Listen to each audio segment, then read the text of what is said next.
Hi everyone! So ngayong hapon, ang ituturo ko naman sa inyo ay brownies. Bakit? Dahil isa sa pinakauna na binibake natin kung nagsisimula pa lang tayo sa kusina ay mga cookies at bars. Bakit? Dahil isa sila sa pinakamadaling gawin at hindi komplikado ang ingredients. So for the brownies na ituturo ko sa inyo ngayong hapon, kailangan mo ng 2 pirasong 8x8 square na baking pan.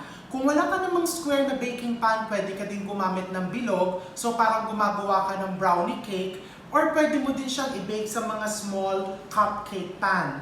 Bago tayo maghalo, kailangan ko munang ituro sa inyo how to prepare the baking pan. So first, kailangan mo ng parchment paper. Ang brownies kasi, medyo challenging yan tanggalin sa baking pan mamaya dahil sticky and fudgy siya. So you need to put what we call a liner. First, pahiran mo ng shortening yung baking pan. Okay, so meron akong pastry brush dito and papahiran ko ng shortening yung baking pan. Okay, so kung makikita mo, you just put a thin layer of shortening. Bakit shortening ang ginagamit natin? Because shortening is colorless, flavorless, and odorless. So the whole purpose of putting it is just to prevent your brownie or whatever you're baking from sticking onto the baking pan. And then ilagay mo yung parchment paper. Okay? Makikita mo, didikit yung parchment paper sa iyong pan. Bakit may nakalaylay? So that later on, mabilis mong matatanggal yung brownie from the pan. So once your pan is ready, pwede ka nang magsimula maghalo. Again, you need 2 pieces, 2 baking pan na ganito. Kung halimbawa naman, isa lang ang gusto mong gawin, pwede mong hatiin yung recipe. Just divide each of the ingredient by half. Okay? So, punta naman tayo dito sa ating mga ingredients. Napakadaling gawin ng brownies. Very, very straightforward. And all the ingredients, very accessible. Hindi mo din kailangan ng mixer, kailangan mo lang ng isang kaserola or kawali. Let's start. Bubuksan ko yung aking apoy, medium fire, medium flame, and you start with 3/4 cup of salted butter. Okay, again, this is salted butter, 3/4 cup, 2 cups of brown sugar. So for the brown sugar, the darker, the better. Okay, pag darker yung brown sugar mo, mas magiging fudgy yung iyong brownie. This is 1 cup of chocolate chips. I'm using Belgian chocolate chips. Pwede natin ilapit ng konti so they can see the ingredients closer. This is Belgian chocolate chips, dark chocolate chips. I'm using Belcolad brand. And this is 1 cup of cocoa powder. So over the weekend, madami sa inyo ang na-stress. Katatanong sa akin, where to get a good cocoa powder? You know, my realization is, wag na natin hanapin ang ayaw magpahanap at ang mahirap hanapin. So, kinontak ko yung mga suppliers ko over the weekend and I've discovered that there is a very good cocoa powder brand. It's also European style. Ito yon, it's also from Europe. This is Puratos cocoa powder. Mura lang siya, around 400 to 500 pesos per kilo. And you can easily order it from Puratos. Just Google Puratos Philippines. So this is European cocoa powder, 1 cup. But again, any brand na meron ka, any brand that is accessible to you, gamitin mo. 1 1/2 cups of flour, 1/4 cup water, 4 pieces of eggs, and 1/2 cup of walnuts, coarsely chopped. So, ilalagay ko lang yung butter dito sa kaserola. This is 3/4 cup of butter. You put also the sugar. Brown sugar. And using the spatula, tunawin mo lang yung butter at saka yung sugar magkasama. Okay? Ang brownies, nakakatawa ang kanyang history. According to some history books, kaya daw napauso ang brownies because during the early 20th century, may isa daw mayaman sa Chicago na inutusan yung kanyang cook or baker na gumawa ng chocolate cake na ibabaon nila for a picnic. And the instruction of the lady was, kailangan pwede nilang kainin yung chocolate cake kahit walang tinidor. So, nakagawa ng brownies yung baker. It's very fudgy, it's very tasty, moist, even without an icing. Diba? And hindi mo na kailangan talagang gamitan ng tinidor. So, you will see once natunaw yung iyong butter and sugar together, you can put your chocolate chips. 1 cup of dark chocolate chips. Nung Christmas, gumawa ako nito, I made Toblerone brownies. So, ang ginawa ko lang, I used 1 cup of chopped Toblerone chocolate. Alam ko marami sa inyo, marami pang chocolate na nakastock sa refrigerator from the holiday season. So that is this is a perfect way to recycle your chocolate. So you will see, natunaw na yung tsokolate. Okay? Pagkatunaw ng tsokolate, bukas pa din yung apoy ha, you put your cocoa powder. 1 cup of good European style cocoa powder, and then your water. Pagkalagay mo ng cocoa powder and ng tubig, you just keep on cooking it until malusaw yung cocoa powder mo, mag-dissolve. I'm using a wire whisk now para talagang halong-halo. Okay? Alam mo, the smell of brownie really brings back a lot of good memories. Especially nung nagsisimula pa lang ako mag-bake dahil brownies ang una kong binenta. Okay? Ngayon, papatayin mo na yung apoy. Pagkapatay mo ng apoy, ibuhos mo yung 4 na pirasong itlog. Kailangan patay na yung apoy ha, otherwise magiging scrambled eggs yan.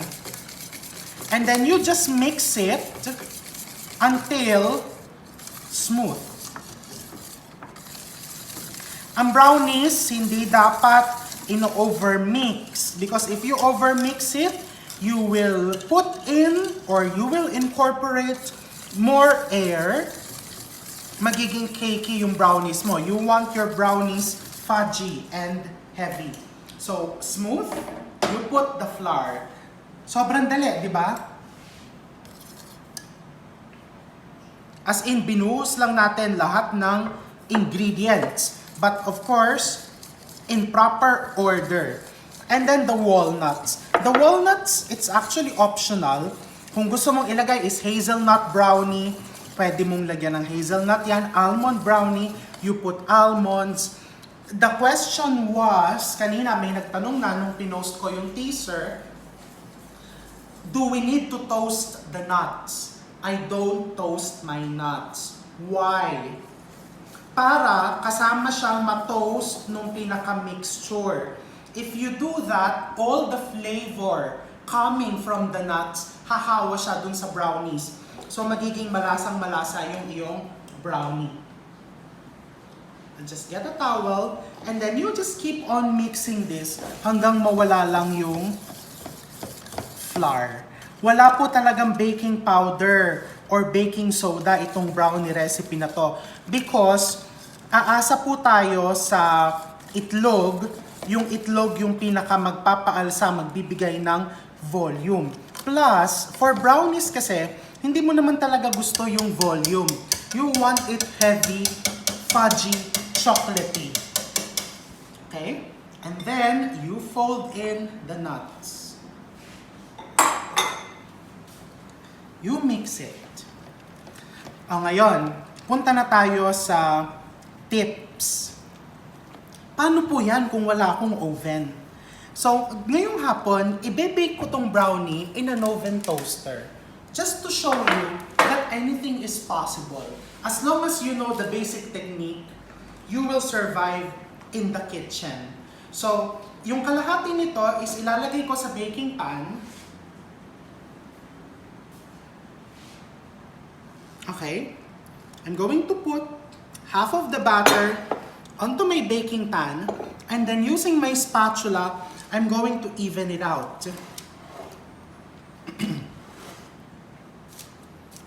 Okay? I'm going to bake this in the oven toaster for approximately 24 minutes. The temperature of the toaster should be around 350 degrees Fahrenheit or 175 degrees Celsius. Okay? Sa ganitong oven toaster. You see? I'm using a small oven. Okay? So I'm going to bake it there. Paano kung isa lang yung kasya sa oven ko? Katulad ngayon, this one, makakapaghintay siya. Hihintayin ka niya. O, diba? Buti pa yung brownie batter nakakapaghintay. Hindi siya babagsak, hindi magbabago yung texture niya, because again, there is no leavening agent. Walang baking soda, walang baking powder. Huwag mo lang paghintayin ng overnight ha, kasi syempre, remember, meron itong itlog that is hindi pa luto. So for sanitary purposes, pwede mo lang siyang paghintayin dyan, let's say, mga 1 hour. Okay? So, hihintayin kong maluto yung brownies and then ipapakita ko sa inyo after 25 minutes the finished product. So, after 24 minutes in the oven, it's very important that you do not overbake the brownies. Because if you overbake it, magiging dry. Mawawala yung pagiging fudgy niya. So, sometimes, pag hinawakan mo yung gitna ng brownies, you will feel that medyo malambot pa, but that's okay. Because when you let it cool down, nagkakaroon ng what you call the carry-over baking. Ibig sabihin ng carry-over baking, once you take it out from the oven, tuloy-tuloy pa din ang pag-bake niyan simply because mainit yung mixture mo, yung produkto mo. So this one, nilabas ko ng oven, pinalamig ko, and then pinasok ko sandali sa freezer. Look, I can easily take it out from the pan. Ganun kasimple lang. And then, to show you, I'm going to cut slices.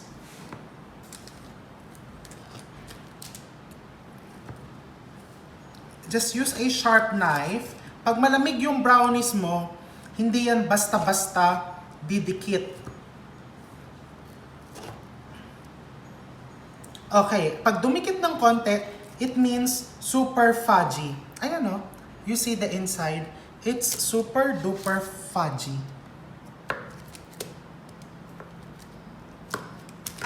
To show you what's inside. Very, very fudgy. And super easy to make. Super cost efficient. I'm going to try it. O, nakita mo yon? Pakita ulit natin. Closer. Kung ganong ka-fudgy siya pagka pinaghiwalay ko. See? Super fudgy. Super chocolatey. I'm going to try it. It's also chewy because of the brown sugar. And of course, alam ko yung mga sunod na tanong ninyo, what other variations can we make?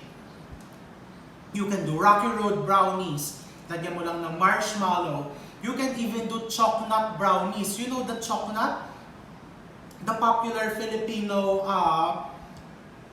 candy, chocolate, or may isa pang brand yun honey. Pwede mong ilagay sa ibabaw. So depending on your imagination, you can prepare different variations. Remember, when you know, you can. So I look forward to seeing your products, your finished products for brownies. And ibenta nyo na yung mga binibake ninyo dahil madaming naghahanap. And let's make use of our time, let's be productive, and let's make money out of basic techniques that we learn in the kitchen. Take care everyone and see you again.